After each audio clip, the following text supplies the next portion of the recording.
Well, the objective of the strength and conditioning department is to make sure, number one, our guys are athletically enhanced to be able to perform on that football field. Number two is to help decrease their risk of injury. And that's our two main objectives when we train our athletes.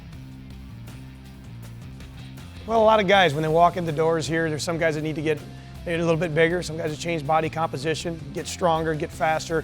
And we have to look at those areas and then figure out a plan on how we're going to get there depending on the individual's abilities. You know, they're very specific to the individual's needs. We don't classify them as O linemen, D linemen, wide receivers, QBs, what have you.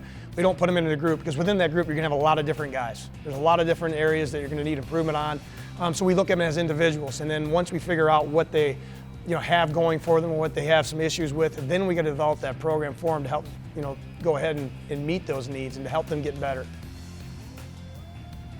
Well, in our weight room, we're very fortunate to have a nice facility. We have a nice weight room the football team works out in. There's no question about that. And we do have little areas in here that are very specific to what we try to do.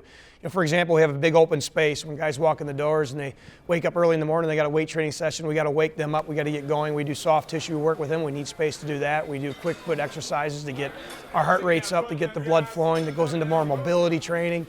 After mobility training, we kind of hit activation, activating muscles and muscle groups that we need to get going for the movement of the day. Then we hit the torso. We hit torso training. After torso training, we go ahead and do some plyometric drills if need be, depending on what we're trying to accomplish. Then after that, we move to the other side of the weight room, and then we got our racks, our barbells, our dumbbells, our powerlifting racks that we use to help implement some major movements in our design. And then as you work through, you have some areas with cardiovascular exercises that we do, and then again we got more recovery areas in the weight room. So it all kind of fits together, the flow of the room and what we do and how we do it. Well, in season we treat different groups differently. We have guys that play on Saturdays. Typically called two-deep guys.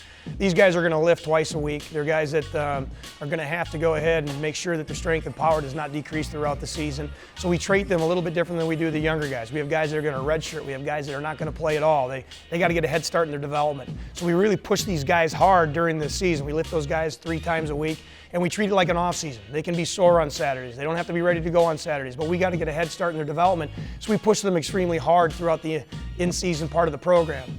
Once we get out of the in-season, then we go into the off-season. That where it's fair game for the whole team. We go in there and we train hard because we don't have to worry about playing. We just got to worry about getting bigger, maybe getting more explosive, being able to accelerate better, getting more mobile, working all the things that make a great athlete. We can work on them more intense at those periods of times. So in season, out of season, the summer, the spring ball, the in camp, they all have different objectives, and we have to meet those objectives at those points in time.